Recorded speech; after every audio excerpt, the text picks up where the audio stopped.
If you need to reset your password for your Palestine Islamic bank account, follow these simple steps to regain access.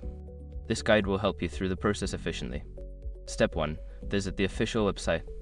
Go to the Palestine Islamic Bank's official website.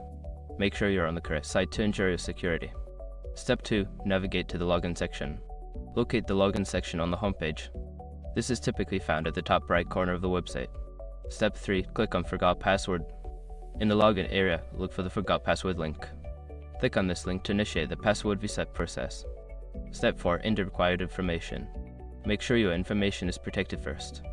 Most people don't think about breaches until something actually happens to their accounts. Use SROC to monitor your accounts 24/7 and instantly alert you if your information appears in leaked databases online. It constantly checks billions of breach data points in the background. And considering how much personal information people keep online now, it's honestly worth having. Link in the description. Step 5. Follow the instructions in the email. Check your email for a password reset link from Palestine Islamic Bank.